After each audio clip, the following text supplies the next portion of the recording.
Hello student, I am doctor Anu Banshiwal और आज के ऑनलाइन लेक्चर का हमारा टॉपिक है कर्वेचर। अर्लियर ऑनलाइन लेक्चर में हम कर्वेचर की डेफिनेशंस और कुछ फॉर्मूलों का डेरिवेशन स्टडी कर चुके हैं। इस लेक्चर के अंदर हम उसी टॉपिक को आगे कंटिन्यू करेंगे और उसके रिगार्डिंग कुछ एग्जांपल्स और क्वेश्चंस करेंगे।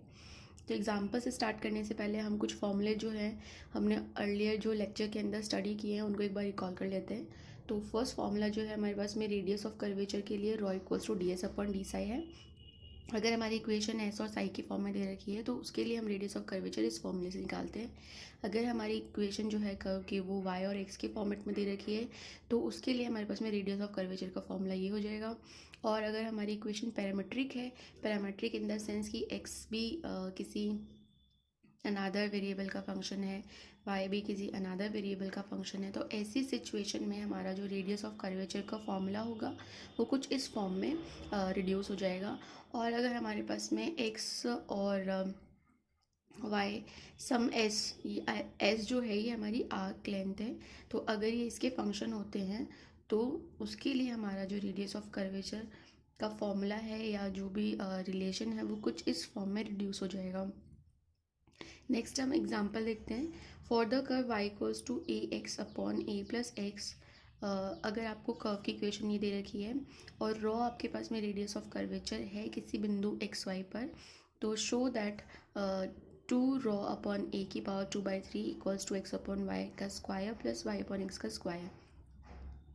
इस एग्जाम्पल में आपको रॉ का मान तो निकालना ही है, साथ में आपको ये रिलेशन भी एस्टेब्लिश करना है कि किस तरीके से रेडियस ऑफ कर्वेचर की हेल्प से हम ये रिलेशन जो है वो एस्टेब्लिश कर सकते हैं। तो सबसे पहले हमें देखना है कि हमारी जो इक्वेशन ऑफ कर्व है वो कार्टेशियन फॉर्म में दे रखी है, यानी कि एक्स वाई के फॉर्म में दे रखी है। दैट मीन्स अगर हमें रेडियस ऑफ कर्वेचर निकालना है तो हम इस फॉर्मूले का यूज़ करेंगे। तो सबसे पहले हम क्या करेंगे, हमारी इक्वेशन ऑफ कर्व के लिए रेडियस ऑफ कर्वेचर निकालेंगे। तो यहाँ इस फॉर्मूले में हमें दिखाई दे रहा है कि D Y by D X की वैल्यू हमें मतलब ज़रूरत है और D two Y upon D X square की वैल्यू भी हमें फाइंड आउट करनी पड़ेगी। तो सबसे पहले इस एक्सप्रेशन से हम D Y by D X और D two Y upon D X square की वैल्यू फाइंड आउट करेंगे। D Y by D X की वैल्यू निकालने के बाद में जो एक्सप्रेशन है वो हमें मिलेगा ए square upon A plus x का होल स्क्वायर, जिसे हम इसकी हेल्प से, ये जो इक्वेशन ऑफ कर्व है इसकी हेल्प से क्या लिख सकते हैं, ए अपॉन ए प्लस एक्स को हम क्या लिख सकते हैं, वाई अपॉन एक्स। तो यहाँ पे A square upon A plus X square जो है इसे हम क्या लिख सकते हैं, Y square upon X square. इसी तरीके से D two Y upon D X square का मान निकालेंगे तो हमारे पास में कुछ इस तरीके का एक्सप्रेशन हमें प्राप्त होगा, -2 upon A into Y cube upon X cube. अब ये जो दोनों वैल्यू है D Y by D X और D two Y upon D X square, इसको हम इस फॉर्मूले में पुट कर देंगे। मैंने यहाँ फॉर्मूला नहीं लिखा है, डायरेक्ट हम इस फॉर्मूले के अंदर देख के और वैल्यूज़ पुट कर सकते हैं। तो D Y by D x का होल स्क्वायर करना है, तो यहाँ पर D Y by D X equals to क्या है, Y square upon X square. तो उसका होल स्क्वायर यानी कि वाई की पावर 4 अपॉन एक्स की पावर 4, और इस एक्सप्रेशन की होल पावर हो जाएगी 3/2। अपॉन में है D two Y upon D X square, और ये हमारे पास में इस एक्सप्रेशन से हम लिख सकते हैं -2 upon A into Y cube upon X cube. इस टर्म को थोड़ा सा सॉल्व करेंगे तो यहाँ पर सॉल्व करने के बाद में हम एक्सप्रेशन मिलेगा X square upon Y square bracket में 1 प्लस वाई की पावर 4 अपॉन एक्स की पावर 4, और इसे थोड़ा सा सॉल्व आउट करेंगे तो हमारे पास में एक्सप्रेशन जो है वो हमें प्राप्त होगा X square upon Y square plus Y square upon X square, और इक्वल टू में हमारे पास में जो भी एक्स्ट्रा टर्म थी उसे हम इक्वल में ले गए थे, तो ये 2 रॉ अपॉन ए की पावर 3/2 हमारे पास में पैरेलल में चल रहा है। तो जो हमें रिक्वायर्ड रिजल्ट था, जो हमें एक्सप्रेशन प्रूफ करना था, लास्ट में हमें वही एक्सप्रेशन प्राप्त हो गया है।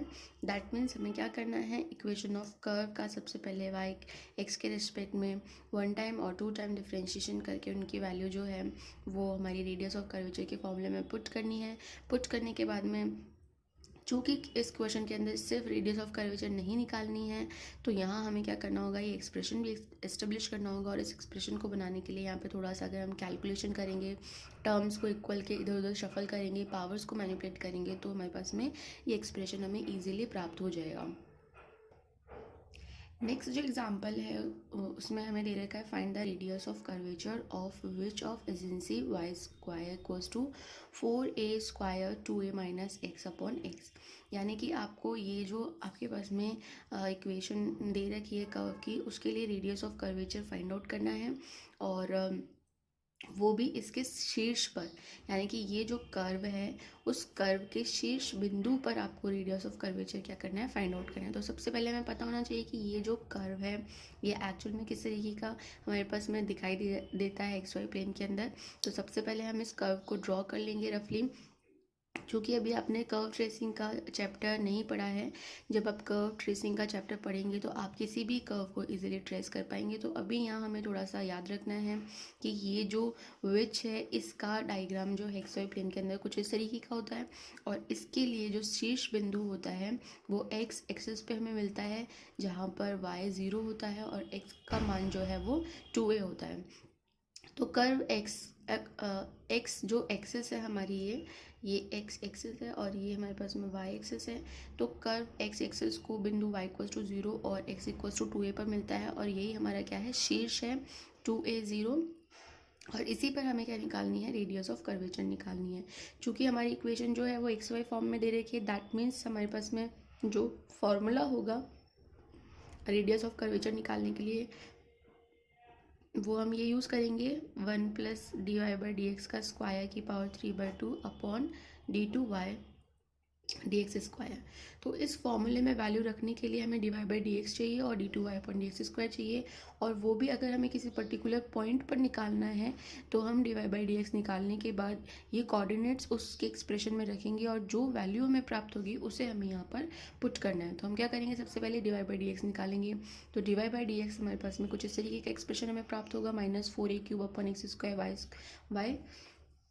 अब यहाँ हम इजीली देख सकते हैं कि हमें x की जगह 2a रखना है और y की जगह क्या पुट करना है, 0 पुट करना है, क्योंकि हमें इस कर्व के शीर्ष पर रेडियस ऑफ कर्वेचर निकालना है। तो शीर्ष हमारे पास में क्या है, 2a 0। तो जहाँ जहाँ हमें एक्स वाई दिखाई देगा वहाँ वहाँ हम ये पॉइंट पुट करेंगे। लेकिन इस पॉइंट को पुट करने के बाद हमने देखा कि अगर हम यहाँ y इक्वल्स टू 0 रखते हैं तो dy बाई डी एक्स जो है वो हमारे पास में क्या हो जाएगा, एक इनडिफाइनाइट फॉर्म बन जाएगी, और इनडिफाइनाइट फॉर्म से हम रेडियस ऑफ कर्वेचर नहीं निकाल सकते हैं। तो इससे बचने के लिए हम क्या करेंगे, इस एक्सप्रेशन को रिवर्स कर देंगे, यानी कि D Y by D X को रिवर्स करके हम क्या लिख सकते हैं, D x upon D Y लिख सकते हैं। और अर्लियर हमने D Y by D X और D x upon D Y दोनों के लिए रेडियस ऑफ कर्वेचर का फॉर्मूला स्टडी किया है।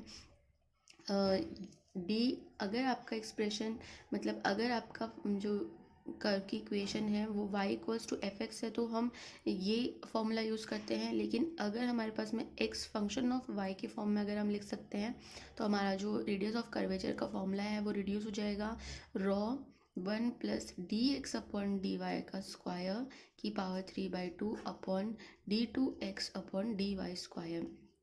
ये फॉर्मूला मोस्टली तभी हम यूज़ करते हैं जब हमारे पास में जो भी गिवन हमारा इक्वेशन ऑफ कर्व होता है उसकी जो टेंजेंट होती है, जो स्पर्शरेखा होती है, वो हमारे पास में वाई एक्स की क्या हो, समांतर हो।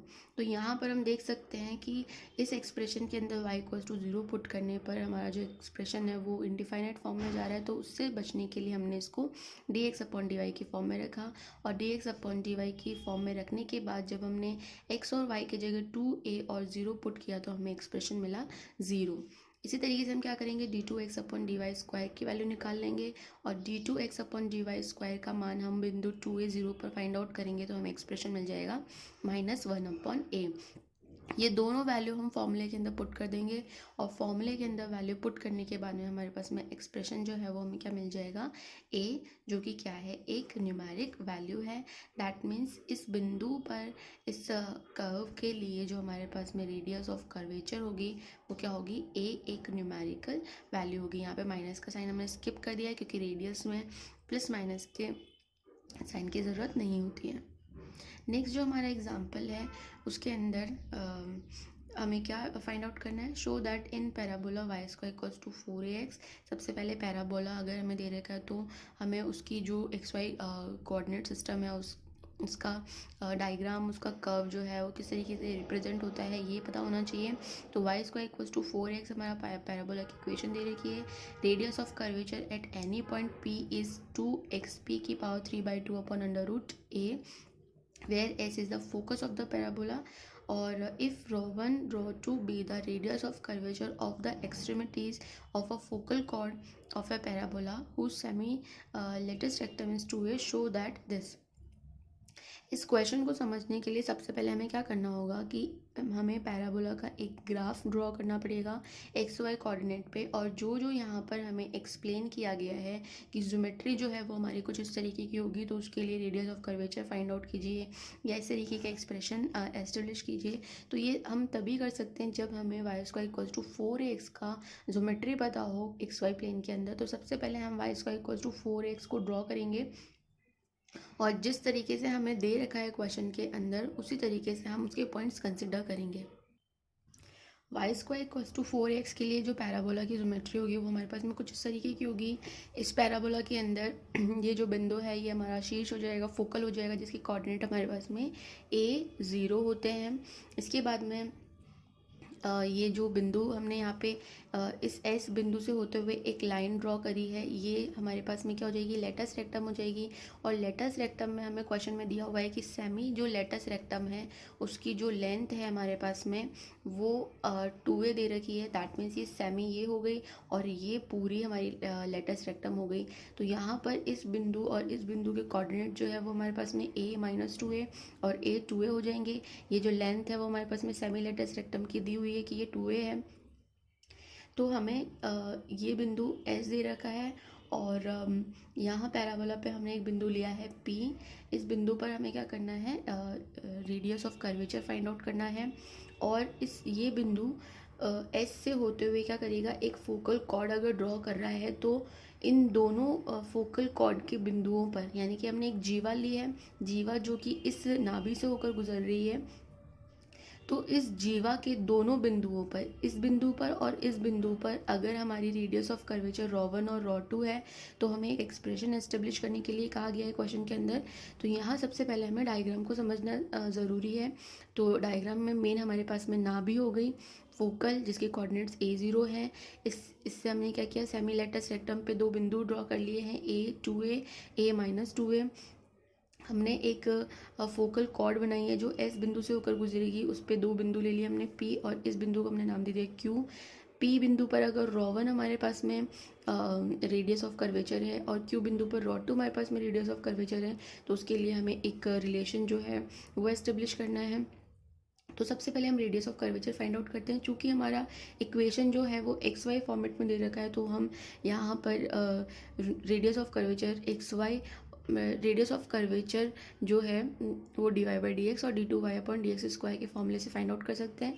लेकिन इस क्वेश्चन के अंदर यहाँ हम इसको कार्टेशियन कोऑर्डिनेट में सॉल्व ना करके पैरामेट्रिक फॉर्म में सॉल्व करेंगे। आप चाहें तो इसे जो सिंपल हमारे पास में फॉर्मूला है कार्टेशियन कोऑर्डिनेट्स के लिए, ρ इक्वल्स टू 1 + dy/dx का होल स्क्वायर की पावर 3/2 अपॉन d2y/dx², इस वाले फॉर्मूले से भी आप रेडियस ऑफ कर्वेचर निकाल सकते हैं। लेकिन यहाँ जो है हम सबसे पहले इसको पैरामेट्रिक में चेंज करके उस तरीके से भी इसका रेडियस ऑफ कर्वेचर निकालते हैं। तो जो भी मेथड आपको कन्वीनियंट रहे आप उससे इसका रेडियस ऑफ कर्वेचर जो है वो फाइंड आउट कर सकते हैं। दोनों से जो रेडियस ऑफ कर्वेचर की वैल्यू आएगी वो सेम आएगी।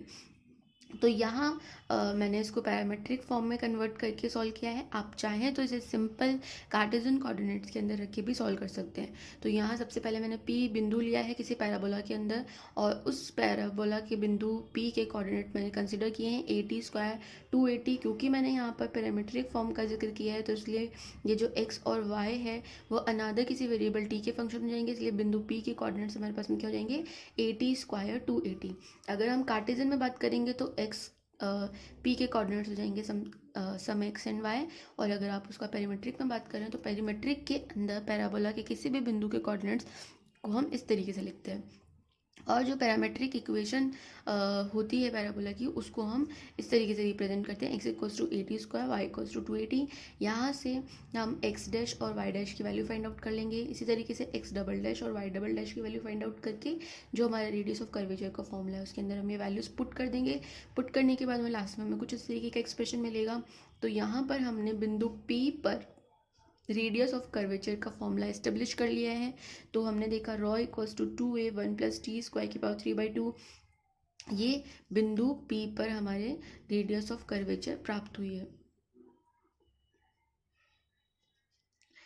अब SP, चूँकि हमारी जो रेडियस ऑफ कर्वेचर है वो कुछ इस फॉर्म में दे रखी है कि आपको रेडियस ऑफ कर्वेचर कुछ इस फॉर्म में निकालनी है, जबकि हमारी रेडियस ऑफ कर्वेचर है कुछ टी की फॉर्म में आ रही है। तो हम क्या करेंगे कि इस एक्सप्रेशन को इसमें रिड्यूस करने की कोशिश करेंगे। तो सबसे पहले हम देखेंगे कि एस और पी जो है वो हमारे पास में कौन से बिंदु हैं। तो एस हमारे पास में नाभि है और पी जो है वो पैराबोला का कोई बिंदु है। तो हमें क्या करना है, एस पी फाइंड आउट करनी है कि एक्चुअल में एस पी जो है हमारे पास में क्या है, ताकि हम इस एक्सप्रेशन को एस और पी की फॉर्म में लिख सकें। तो एस पी जो है एक्चुअल में क्या है, बिंदु पी की नाभि से दूरी है। ये बिंदु पी है और एस हमारे पास में नाभि है, तो इनकी बीच की दूरी जो है वो क्या है, एस पी है। और ये जो दूरी है उसे हम कैसे लिख सकते हैं, ए प्लस एक्स, क्योंकि ये डिस्टेंस तो हमारे पास में कितनी है, एक्स, और बिंदु पी जो है वो हमने के कोऑर्डिनेट कुछ एक्स और वाई माने हैं। तो ये जो पी बिंदु पर हमारी डिस्टेंस हो जाएगी वो क्या हो जाएगी, ए प्लस एक्स हो जाएगी। तो यहाँ पर हमारे पास में ए प्लस एक्स हम इसे लिख सकते हैं और ये हो जाएगा ए प्लस ए टी स्क्वायर। तो यहाँ पर अगर हम देखेंगे तो एस पी इक्वल्स टू हमारे पास में क्या हो गया, ए 1 + t²। तो 1 + t² की जगह हम क्या लिख सकते हैं, एस पी लिख सकते हैं। और इस तरीके से इसको सॉल्व करेंगे तो हमारे पास में कुछ इस तरीके का एक्सप्रेशन प्राप्त होगा, 2 SP⁴/2/√a। उसके बाद नेक्स्ट हमें देखना है कि P और Q के ऊपर अगर ρ1 और ρ2 दो रेडियस ऑफ कर्वेचर हैं तो उसके लिए हमें एक एक्सप्रेशन एस्टेब्लिश करना है। तो उसके लिए हमने क्या यहाँ पर ज्योमेट्री है उसका यूज़ किया। P और Q बिंदु पर अगर हम टेंजेंट ड्रॉ करते हैं तो वो टेंजेंट आपस में एक दूसरे को 90 डिग्री एंगल पे काटती हैं। तो यहाँ कोऑर्डिनेट ज्योमेट्री से हम एक रिजल्ट का यूज़ कर रहे हैं कि इन दोनों टेंजेंट्स का स्लोप जो है उसके लिए हमारे पास में क्या हो जाएगा, स्लोप अगर हमने T1 और T2 कंसिडर किया है तो T1 और T2 इक्वल्स टू हमारे पास में क्या हो जाएगा, -1 हो जाएगा, क्योंकि P और Q बिंदु पर जो हमारे पास टेंजेंट है वो एक दूसरे को किस पे काटेगी, 90 डिग्री एंगल पे काटेगी। तो इनके लिए हमारे पास में स्लोप का रिलेशन क्या हो जाएगा, T1 T2 इक्वल्स टू -1। इस रिलेशन का यूज़ हम कहाँ करेंगे, माना कि P जो पॉइंट है उस पर हमारी रेडियस ऑफ कर्वेचर ये आई 2a 1 + t1² 3/2 और इस बिंदु पर हमारी रेडियस ऑफ कर्वेचर है 2a 1 + t2² 3/2। अब हमें क्या करना है, ρ1 की पावर -2/3 और ρ2 की पावर -2/3 इन दोनों का सम एक एक्सप्रेशन बनाना है। तो यहाँ पर जो एक्सप्रेशन था उसकी पावर मैंने -2/3 ली, ये जो एक्सप्रेशन था इसकी पावर मैंने -2/3 लेकर दोनों टर्म को आपस में ऐड कर दिया। ऐड करने के बाद में हमारे पास में कुछ इस तरीके का एक्सप्रेशन आया। अब जहाँ जहाँ हमें T2 दिखाई दे रहा था वहाँ T2 की जगह हम क्या रख सकते हैं, -1/T1, और इसको सिंप्लीफाई करेंगे तो हमारे पास में लास्ट में ये जो टर्म है वो 1 बन जाएगी और ये हमारे पास में क्या बचेगा, 2a की पावर -2/3। तो लास्ट में हमारे पास में जो एक्सप्रेशन है वो हमारा रिक्वायर्ड एक्सप्रेशन है, यही हमें प्रूफ करना था। तो इस तरीके से हम और भी बुक में जो एग्जांपल्स दे रखे हैं रेडियस ऑफ कर्वेचर के रिगार्डिंग, या रेडियस ऑफ कर्वेचर से आपसे कोई एक्सप्रेशन जो है वो प्रूफ करवाया जा रहा है, तो इस तरीके के सारे क्वेश्चन जो है वो हम ईजिली कर सकते हैं। लेकिन अगर आपको फिर भी किसी क्वेश्चन में प्रॉब्लम है, उसकी ज्योमेट्री समझने में प्रॉब्लम है, तो आप कमेंट बॉक्स में उसे पोस्ट कर सकते हैं। Thank you.